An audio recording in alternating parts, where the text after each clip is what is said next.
Rebonjour à tous. Donc on reprend. Donc l'orthogonalité dans l'espace. Alors, donc on avait vu que c'était assez nettement plus compliqué que dans le plan, l'orthogonalité dans l'espace, hein, qu'il y avait des raisonnements assez subtils à tenir. Le gros avantage du produit scalaire, c'est que ça va simplifier beaucoup ça. On va remplacer les raisonnements par des calculs. Donc, tout d'abord, des vecteurs orthogonaux. Donc, on prend deux vecteurs de l'espace avec des représentants AB et CD. On dit que les vecteurs U et V sont orthogonaux si les droites AB et CD sont orthogonales. Voilà. Jusque-là, rien de nouveau. Par convention, le vecteur nul est orthogonal à tous les vecteurs. Et donc, la propriété fondamentale, deux vecteurs U et V sont orthogonaux si et seulement si U scalaire V. Pardon, voilà. Deux vecteurs U et V sont orthogonaux si et seulement si U scalaire V est égal à 0. Voilà, donc la démonstration, c'est assez facile. Comme le vecteur nul est supposé orthogonal, il suffit de démontrer pour des vecteurs non nuls. Il suffit de démontrer pour U et V non nuls.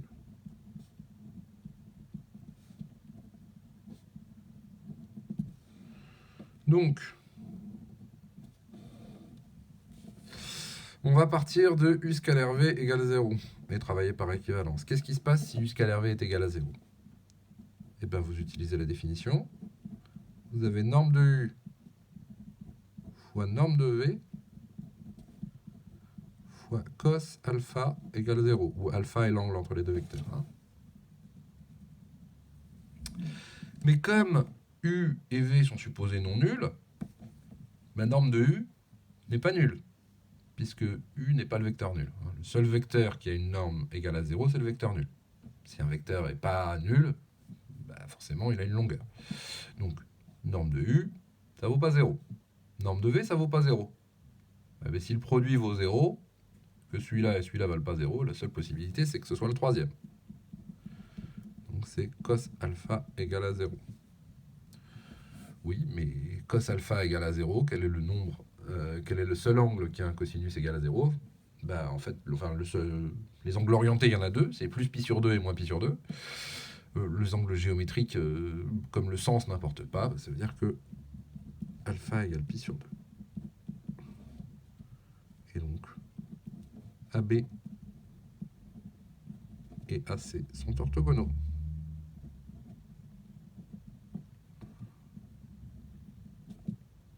Voilà. Donc, deux vecteurs sont orthogonaux si et seulement si leur produit scalaire est nul. Ça va remplacer donc les calculs, les longues démonstrations d'orthogonalité par des petits calculs sur les vecteurs. Voilà, donc par exemple, dans un repère orthonormé, vous avez deux vecteurs, et on considère, pardon, il manque un on là. On considère les vecteurs U3, 2, 2 et V, 4, 4, 2. Montrer que ces deux vecteurs sont orthogonaux, c'est très simple. Vous faites U scalaire V. Qu'est-ce que ça vaut ?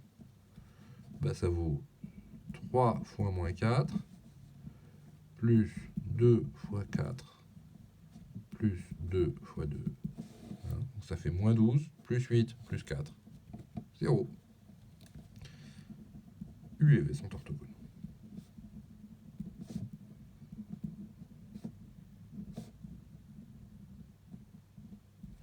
Donc dès qu'on se place dans un repère orthonormé,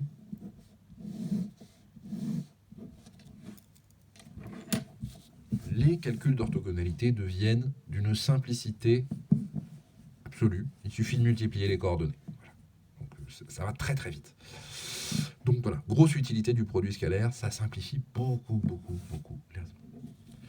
Alors, vecteur normal à un plan. Donc là, on attaque vraiment le gros du chapitre avec cette notion. Donc, dire qu'un vecteur n non nul est normal à un plan signifie que si n égale à b, alors la droite AB est perpendiculaire au plan B. Voilà. Donc un vecteur normal à un plan, si vous voulez, c'est le vecteur directeur d'une droite perpendiculaire au plan. Et en fait, on va voir que la connaissance d'un vecteur normal, ça caractérise presque complètement le plan. On n'a besoin que d'un seul vecteur et d'un point pour connaître le plan. Parce que jusqu'ici, dans l'espace, pour connaître un plan, il nous fallait deux vecteurs directeurs. Mais avec un vecteur normal, bah, il n'en faut qu'un. Parce que effectivement, si vous regardez là, okay, là si vous avez ça comme direction, vous savez que le plan doit être orthogonal à cette direction-là. Ça laisse pas beaucoup de choix. Hein. Il y a ce plan-là et tous les plans parallèles, l'empilement des plans parallèles qui seront tous perpendiculaires à ce vecteur. Mais le seul, si vous voulez, une fois que vous avez fixé un vecteur normal, le plan, on peut juste fixer la hauteur. Mais voilà, il est fixé. Donc, alors, quelques petites remarques. Donc, deux plans P1 et P2 sont parallèles si et seulement si leurs vecteurs N1 et N2 sont collinaires. Voilà. Le dessin l'explique assez bien. Et par définition, alors c'est très rare qu'on vous demande d'en parler, mais bon, voilà.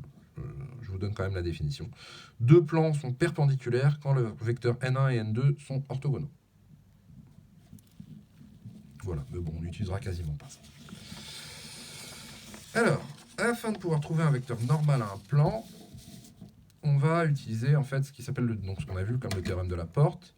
On va utiliser une version vectorielle.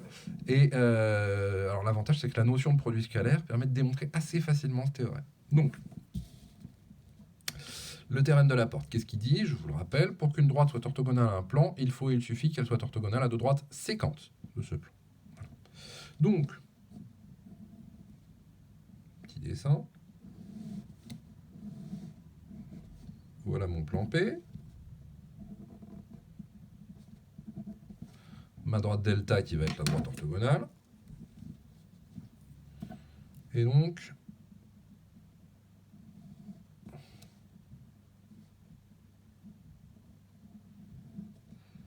deux droites D1 et D2.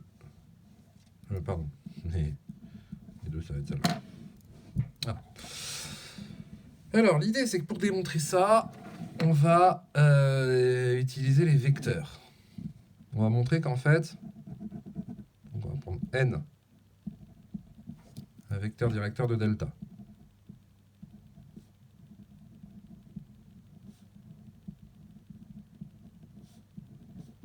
Voilà, donc je ne l'ai pas écrit, mais on suppose que delta est orthogonal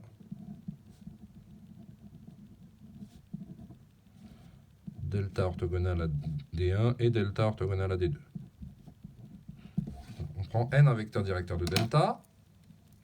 Et l'idée, c'est qu'on va prendre des vecteurs directeurs aussi pour D1 et D2. Donc on va prendre E1, un vecteur directeur de D1, E2, un vecteur directeur de D2. Pardon. E1 et E2, des vecteurs directeurs respectifs de D1 et D2. Voilà. Donc l'idée, c'est que pour montrer que delta est orthogonale au plan, il faut montrer que cette droite est orthogonale à toute droite du plan. Donc on va prendre soit D, une droite du plan P.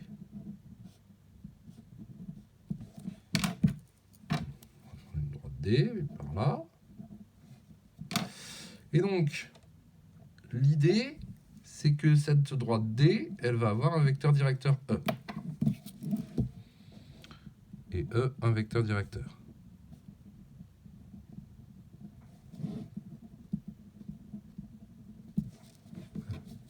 De D. Alors, l'idée, donc là, l'hypothèse fondamentale qu'on a faite, c'est que les droites D1 et D2 étaient séquentes. Qu'est-ce que ça veut dire? Ça veut dire que E1 et E2 ne sont pas collinaires. Comme D1 et D2 séquentes, E1 et E2 non collinaires.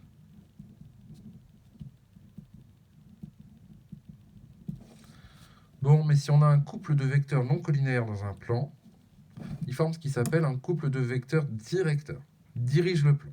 Hein, c'est-à-dire que tout vecteur de ce plan peut s'écrire comme une combinaison linéaire de E1 et E2. Ainsi, E1 et E2 dirigent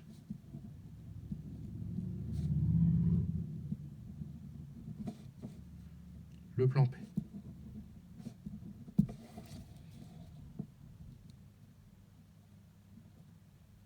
Donc, d'écrire ici le vecteur E. Donc, en particulier,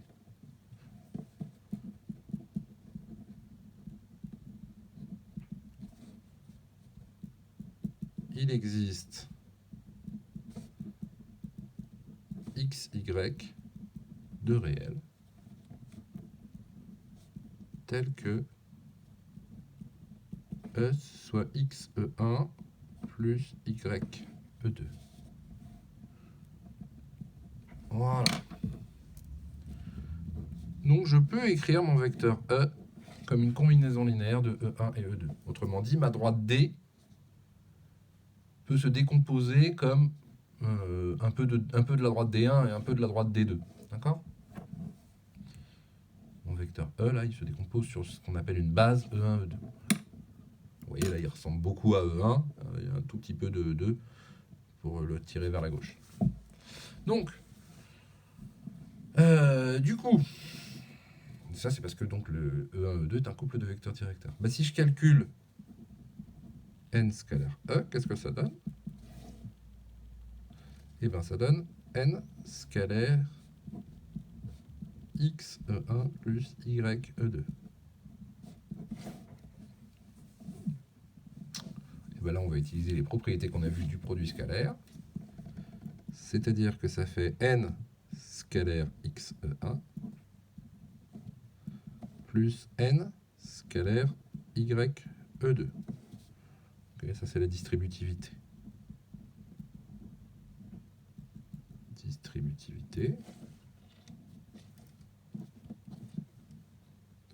Puis vous avez également la linéarité. N scalaire x E1, ça fait x fois n scalaire E1 plus y fois n, oups, j'ai oublié des flèches ici, n scalaire E2. Linéarité. Oui, mais ça, qu'est-ce que ça vaut? Bah, n scalaire E1, par hypothèse, ça vaut 0, puisque delta, qui est la droite dirigée par n, elle est orthogonale à D1. Donc n scalaire E1 vaut 0. De même, n scalaire E2 vaut 0. Donc, résultat des courses, vous avez n scalaire E qui vaut 0.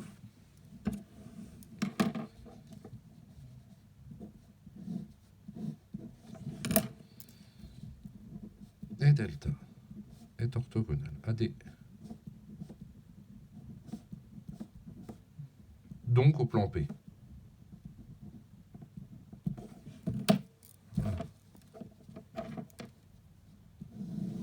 Hein, puisque là, la droite D, j'ai juste dit soit D une droite du plan P.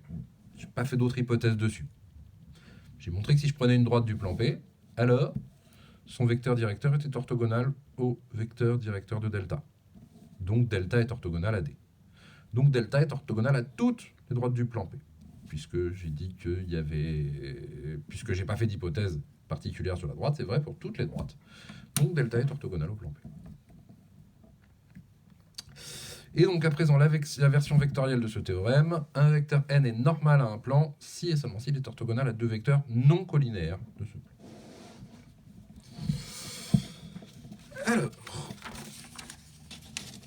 donc un tout petit exemple pour clore ça. Donc vous avez E, F et G, 3 points de l'espace. Montrer que ces 3 points définissent bien un plan de l'espace. Donc il faut juste vérifier que les vecteurs ne sont pas collinaires.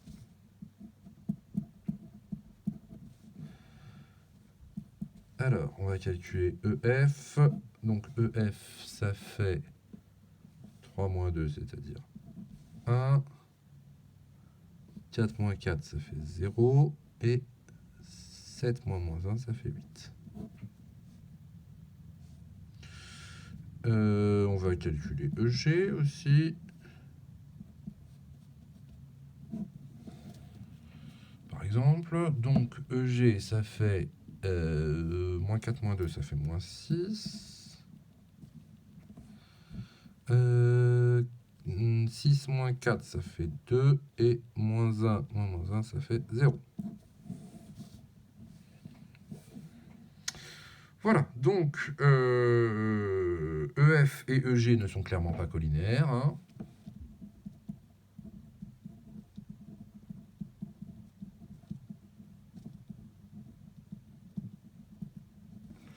Donc il définit simple. Donc pardon. EF et G définit simple.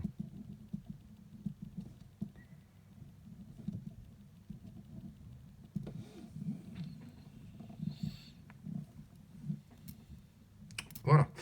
Donc, oui, puisque voilà, les deux vecteurs ne sont pas collinaires, donc les points ne sont pas alignés. 3 points non alignés définissent un unique plan. Alors, déterminer un vecteur n normal au plan EFG. Donc, si on utilise le théorème, n est normal à EFG. Si et seulement s'il est orthogonal à deux vecteurs du plan. C'est-à-dire, par exemple, EF, n orthogonal à EF et n orthogonal à EG. Ça donne quoi, ça? Alors, n, on va l'appeler ABC. Les coordonnées de n, on va l'appeler ABC. Donc, notre hypothèse que n soit orthogonal à EF et n soit orthogonal à EG, ça donne quoi? Ça donne que donc n scalaire EF égale 0 et n scalaire EG égale 0. Voilà, on va avoir deux équations. Alors, n scalaire EF, ça donne quoi? Ça donne 1 fois A, c'est-à-dire A, plus 0 fois B, c'est-à-dire 0, plus 8 fois C, est égal à 0. Ensuite, n scalaire EG, ça fait moins 6A, plus 2B, plus 0C, est égal à 0. Voilà. Donc, un vecteur normal au plan EFG doit vérifier ces deux contraintes. Alors, vous aurez remarqué que on a 3 coordonnées à trouver, A, B, C. Or, on n'a que 2 équations. Ah, problème. En fait, non, c'est pas un problème, c'est normal, puisque il faut bien penser que lorsque vous cherchez un vecteur normal à un plan, vous avez si vous voulez, un degré de liberté. Je vous remonte sur le dessin. Voilà. Là, ça, c'est un vecteur normal à un plan. Mais si je le fais 2 fois plus grand, c'est toujours un vecteur normal à un plan. Donc il est normal qu'on n'ait pas 3 équations, 3 inconnues, parce que forcément, on va avoir... on ne peut pas fixer les 3 coordonnées, puisque on pourrait multiplier les coordonnées, une fois qu'on a trouvé, pardon, on peut multiplier les coordonnées par 2. Bon, ça marche. Ça marche, on gardera on gardera un vecteur normal, pardon. Donc, là, l'idée, c'est qu'on va on va fixer la valeur d'une des coordonnées. Par exemple, on va prendre A égale 1. A égale 1. On va prendre A égale 1. Oui, on va prendre A égale 1. Donc, vous obtenez C qui vaut quoi? C qui vaut moins 1/8. Et B qui vaut donc 2B égale 6A, c'est-à-dire B égale 3.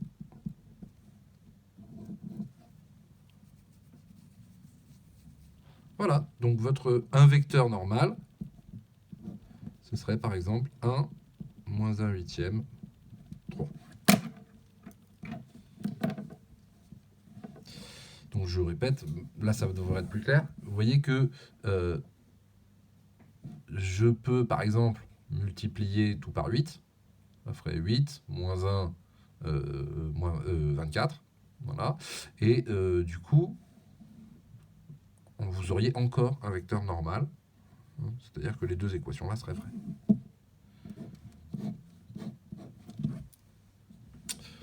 Voilà, bon, j'arrête là parce que l'équation cartésienne d'un plan, c'est le gros morceau du cours, donc ça fera l'objet d'une vidéo séparée. Merci beaucoup.